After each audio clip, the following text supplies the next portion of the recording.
सदावर्ते बोलताय, त्यांची पत्रकार परिषद सुरू आहे. दातखिळी बसते तशी तुम्हाला दातखिळी बसलेली आहे का? तुम्हाला बोलावं लागेल, तुम्हाला सांगावं लागेल की ह्या सगळ्या गोष्टी जे जरंगे बोलतो ते अपप्रवृत्त आहेत. त्याच्याशी तुम्ही सहमत आहेत का हे तुम्हाला सांगावं लागेल. बाकी गोष्टी पुढे गेल्या, बाकी गोष्टी नंतर. अगोदर हे अपप्रवृत्त बोलणं महाराष्ट्राला चालत नाही. त्याची निंदा जर तुम्ही करत नसाल, एकनाथ शिंदे साहेब आपण सन्माननीय उपमुख्यमंत्री आहात. मला म्हणायचं नाही की दातखिळी आहे का तुम्हाला, मला म्हणायचं नाही की तुम्ही मुख गिळलंय का, परंतु तुम्ही व्यक्त होणं, जेव्हा मनुष्य असतंय, जेव्हा अपप्रवृत्त समोर दिसतंय तेव्हा व्यक्त होणं आवश्यक असतंय. आणि व्यक्त न होणे स्पष्टपणे म्हणजे मुखसंमती आहे. जरंगेच्या ह्या वक्तव्याला मुखसंमती आहे का? उपमुख्यमंत्री एकनाथ शिंदे साहेब, कुठे माझा उदय, सन्माननीय उदय सामंत, मुखसंमती आहे का? परत तो तिथं भुकल्यासारखा बोललाय, हे चालेल का? आणि म्हणून मला म्हणायचं आहे की हा व्यक्ती ज्या प्रकारे वागत आहे, ज्या प्रकारे व्यक्त होत आहे, हे अत्यंत निंदाजनक आहे. त्या पुढे जाऊन तलवारी, तर मराठ्यांच्या हातात तलवारी आहेत, मराठ्यांच्या हातात तलवारी आहेत. ह्यापूर्वीच मुंबई उच्च न्यायालयाच्या छत्रपती संभाजीनगर खंडपीठाने स्पष्ट सांगितलेलं आहे, जरंगे म्हणजे मराठा समाज नाही. कारण माझ्या मराठा समाजातले कोणी भाऊ तलवारीची भाषा करत नाहीत. हा अपप्रवृत्त तलवारीची भाषा करतो म्हणजे अर्थातच याला काय सांगायचंय? याला हेच सांगायचंय का दंगलीची तयारी यानं करून ठेवली का? मनोज जरंगेच्या सगळ्या जे काही इंटेलिजन्स आहेत त्याच्या संबंधित ते तपासले गेले पाहिजे.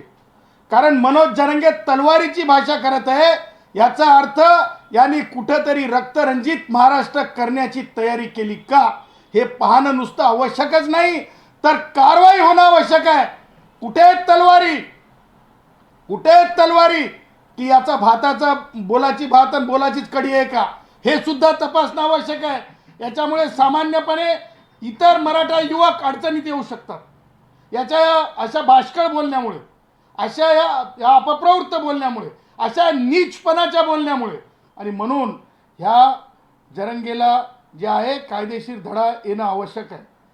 ह्यापूर्वी ज्या प्रकारे आंतरवलीमध्ये घडलं, ह्यापूर्वी ज्या प्रकारे बीडमध्ये ओबीसींसोबत घडलं, त्याच प्रकारे जरंगेची ही तलवार, जरंगेच्या हे तलवारीचा इशारा हा परत दंगलीकडे नेणारा आहे का? हे साधी बाब नाही आहे. त्याचं कारण सांगतो. मोटर व्हेकल ॲक्टमध्ये किंवा गरिबांच्या लढ्यामध्ये क्रेनवर उभं राहून मी सभा पाहिलेल्या नाहीत. मोटर व्हेकल ॲक्टमध्ये प्रोहिबिटेड आहे अशा प्रकारचं वर्तन, परंतु हा क्रेनवर उभं राहून, वा वा वा, काय मागासलेपणाची परिभाषा आहे. वा वा वा, मला हे दाखवायचंय. अरे मनोज जरंगे ज्या प्रकारे इम्पोर्टेड गाड्या घेऊन ज्या प्रकारे महाराष्ट्रात रॅली निघत आहे जरंगेची, मला त्यातून सांगायचं आहे, मनोज जरंगे 16 डिसेंबर 2017चा GR आहे. 8 लाखाच्या वर मर्यादा आहे का ठरण्यासाठी ओबीसी? जर मर्यादाच नसेल तर हे कोणत्या प्रकारच्या आरक्षणाची मागणी आहे? हे सगळं काय चाललेलं आहे?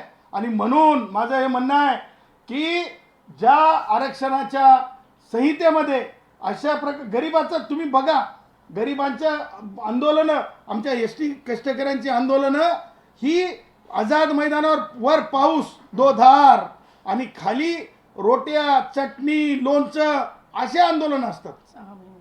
हे आंदोलन हे प्रोजेक्टेड आंदोलन आहे.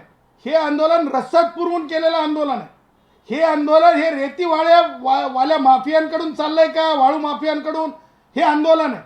हे आंदोलन मनोज जरंगेचं दुसरं तिसरं काही नसून आपण आपलं जे काही आहे म्हणजे त्यांनी जे निर्माण केलेलं साबूत ठेवण्यासाठीचं हे आंदोलन आहे. टेंडरचं आंदोलन आहे आणि त्याच्यातली नाराजी आहे. मला तुम्हाला सांगायचं आहे, अबे जरंगे, ज्या प्रकारे अबे जरंगे, ज्या प्रकारे पाटील की आणि देशमुखी, अय मनोज जरंगे, ज्या प्रकारे पाटील की आणि देशमुखी कायदेशीर दृष्ट्या पद म्हणून भारताच्या संविधान अस्तित्वात आल्यानंतर, भारतात संविधान लागू झाल्यानंतर अशी कुणाची सुद्धा कुरघोडी चालत नाही. गावातला लोहार भाऊ असेल, गावातला कुंभार भाऊ असेल, गावातला सुतार भाऊ असेल, गावातला 12 बलुतेदारांपैकी कुणी भाऊ असेल, बौद्ध महार मान ढोर सांभार असेल, हे देशमुख आणि पाटलांच्या बरोबरीचे आहे. आमचा तेली भाऊ सुद्धा बरोबरीचा है. कोई देशमुख है, कोई पाटिल है, बोल के हमारा वंजारी बंजारा भाऊ कमी नहीं है. तांड्यावरली आमची याडी बहीण ही सुद्धा मराठा भगिनीच्या बरोबरीची आहे. त्यामुळे माझी तांड्यावरली बहीण असेल, माझी वंजारी बहीण असेल, माझी जी कोणी बहीण जी आमची 12 बलुतेदारामधल्या कष्टकरी वंचित घटकातली असेल, ती सुद्धा तुम्हाला सांगतो उपमुख्यमंत्री पवारताईंच्या बरोबरीची आहे, ती सुद्धा.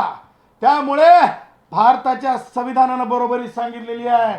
त्यामुळे जरंगेचा हा नखरा, जरंगेचा वात्रडपणा, जरंगेचं हे बालिश वागणं किंवा जरंगेचं जाणून बुजून तेढ निर्माण करणारं वागणं हे महाराष्ट्राला चालणार नाही.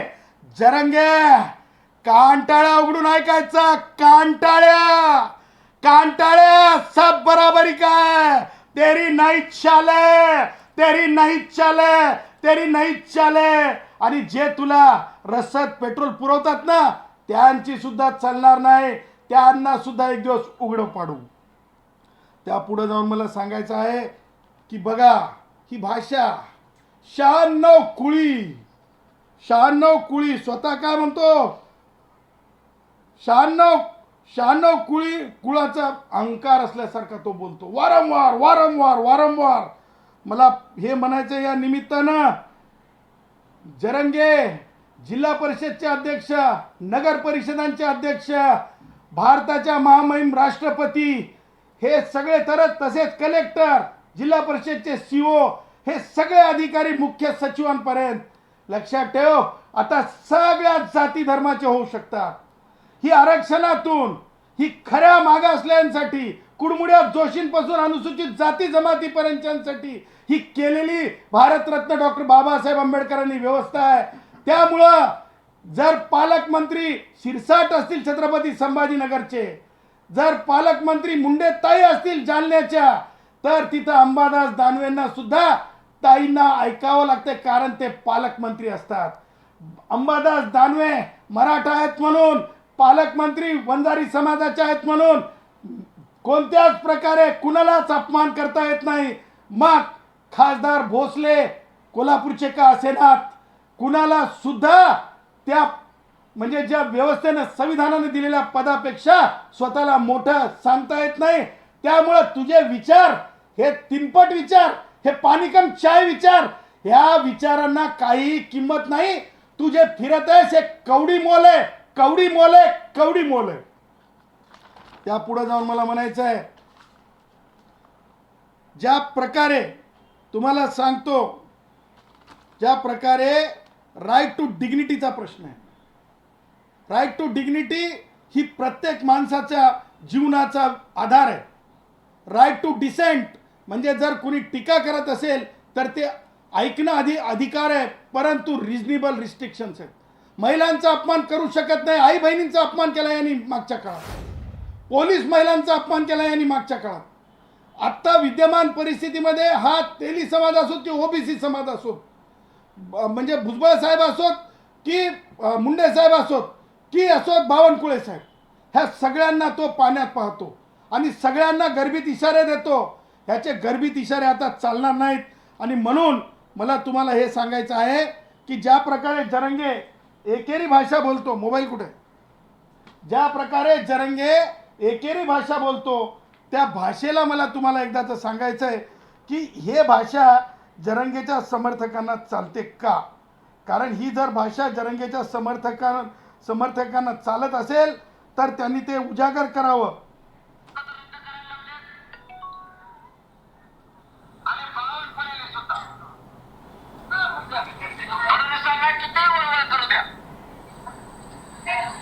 आणि एकनाथ शिंदे साहेबांना सुद्धा करू द्या. यांचा माज मोडल्याशिवाय मी गप्प बसणार नाही. मला हे म्हणायचं आहे, माध हा शब्द कशातून आलाय? हा माननीय मुख्यमंत्री महोदयांना अरेकरेच्या भाषेत, एकेरी भाषेत माननीय म्हणत नाही, साहेब म्हणत नाही. बावनकुळे साहेबांना साहेब म्हणत नाही, माननीय म्हणत नाही. याच्या तोंडात काय फोडा आलेत काय मला माहीत नाही, ना डेंटिस्टकडे जावं. याच्या जिभेला फोडा आलेत काय, ना डेंटिस्टकडे जावं. परंतु शिंदे साहेबांना मात्र शिंदे साहेब म्हणतो. त्याच्यातून लक्षात येत आहे याची करणी आणि कथनी. आणि म्हणून माझं हे म्हणणं आहे की ज्या प्रकारे माज उतरील अशी शिवीगाळ केल्यानंतर जे गप्प बसलेत ते बोलणार आहेत की नाही? आज त्यांना बोलावंच लागेल, त्यांना उत्तर द्यावंच लागेल.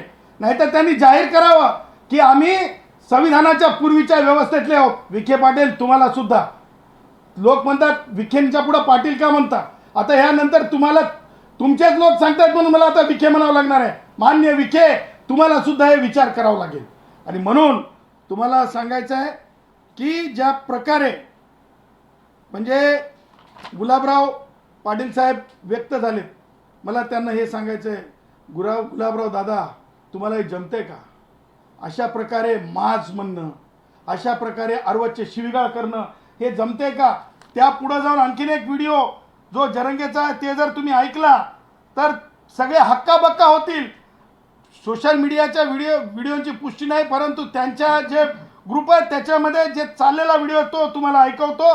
त्यानंतर तरी डोळे उघडतील, डोळे उघडतील, डोळे उघडतील. मला असं म्हणायचं आहे की म्हणजे ब्रीच ऑफ प्रिव्हिलेज आहे की नाही? ऐका. आता मात्र बावनकुळेची गाठ फाटत.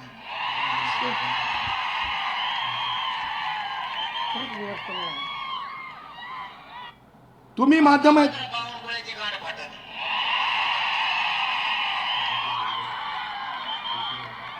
आमचं म्हणणं असं आहे की अशा प्रकारची भाषा सोशल मीडियावर ह्या ग्रुप्समध्ये चाललेली असेल तर ह्याच्यावर कुठेतरी कारवाई झाली पाहिजे. आणि प्रसाद एक गोष्ट कालच्या प्रेसमध्ये प्रसादनी सांगितली होती की असं खपवून घेतलं जाणार नाही. परत तो कुळ्या म्हणत आहे. परत आताचा व्हिडिओ बघितला, ते शब्द उच्चारू वाटत नाहीत, एवढे घाणेरडे अश्लील कमरेखालचे शब्द आहेत. आता तरी जरंगेच्या कानटळ्या उघडण्यासाठी कृती कराल की नाही? प्रसाद, महाराष्ट्र वाट बघताय. अशा अपप्रवृत्ताला मांडीवर बसवायचं नसतंय. आणि मांडीवर असे बसलेल्यांना जर अपप्रवृत्त असतील तर हाकलून लावायचं असतंय. जरंगेला हाकलून लावण्याची वेळ आली, जरंगेला हाकलून लावण्याची वेळ आली. त्या पुढे जाऊन मला असं म्हणायचं आहे, ज्या प्रकारे जरंगेची व्यक्त झालेले जे काही सगळं आपण बघितलं, तर मला असं म्हणायचं आहे की जरंगे आता तुझी सुटका नाही. त्याचं कारण सांगतो की जरंगेची सुटका ही केली जाऊ शकत नाही. आणि ज्या प्रकारे आरक्षणाच्या बाबतीमध्ये जे चाललेलं आहे, त्या आरक्षणाच्या बाबतीतून मी 2-3 गोष्टी तुम्हाला सांगू इच्छितो. पहिली गोष्ट मला तुम्हाला सांगायची आहे की शासनाच्या निर्णयाप्रमाणे 8 लाखाची तर मर्यादा आहेच.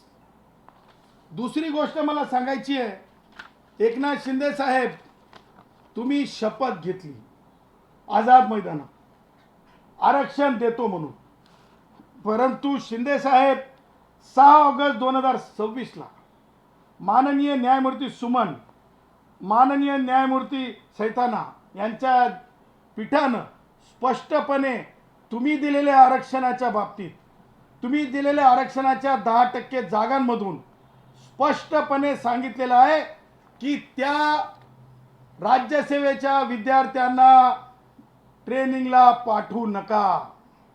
हे तुम्हाला तुमच्या डोळ्यात देखत आहे, डोळ्याच्या मागाऱ्या नाही. मराठा युवकांना मी अगोदरही सांगत होतो, शिंदे साहेब तुम्ही भावनेच्या आहारी गेलात. भावनेच्या आहारी संविधान चालत नाही. संविधानामध्ये कायदा, संविधानामध्ये भारतरत्न डॉक्टर बाबासाहेब आंबेडकरांचं इंटरप्रिटेशन, संविधानामध्ये भारतरत्न डॉक्टर बाबासाहेब आंबेडकरांनी का रेखाटलं होतं रामराज्य, ह्याचा विचार करावा लागतो.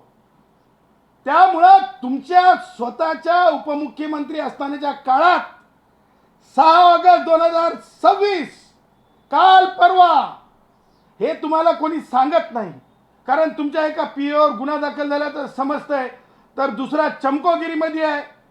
आता तुम्हाला सांगेल कोण, उदयला सांगाव, तर उदय बरेच वेळेस काय करताय, आमचे उदय सन्मान्य मंत्री ते मोबाईलमध्ये रीड झालंय की नाही, रीड झालंय की नाही, रीड झालंय की नाही ओळखू येऊ नये म्हणून काय करते, ते ग्रीन होणारे ते जे काय असते टिक असते ते ऑफ करून ठेवते.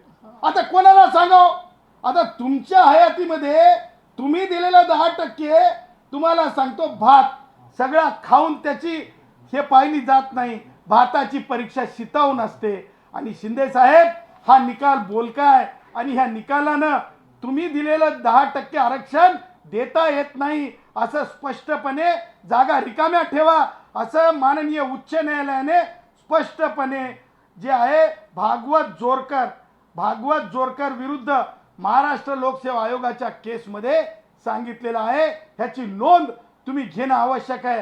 हे तुमच्या प्रतिष्ठेसाठी महत्वाचं आहे, कारण तुम्ही दिलेलं टिकणार नाही आम्ही कायम सांगत होतो. आता त्या पुढे जाऊन मला सांगा, ओबीसी कुणबी म्हणून ज्या प्रकारे दुसरं चॅनल सुरू ठेवलं, त्या तसं चॅनल ठेवता येते का? एका व्यक्तीला दोन जातीचे प्रमाणपत्र एका कुटुंबात घेता येतात का? विचार करा, अरे विचार करा. हे मेंदू दिलेला आहे, हे ब्रेन दिलेला आहे विचार करण्यासाठी. विचार करा, जर बौद्ध माणूस एससीचा माणूस दुसऱ्या राज्यात गेला तर त्या राज्यामध्ये त्या प्रकारचं रिझर्वेशन डोमिसाईलच्या आधारे देता येत नाही, हे सगळ्यांना माहिती आहे.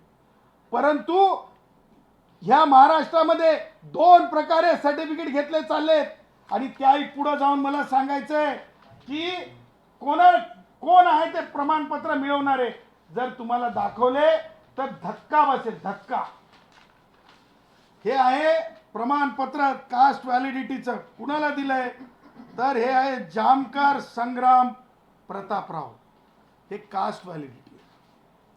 हे कोण आहेत? जरंगे, आप तो माफी मांगना पडेगा भाई.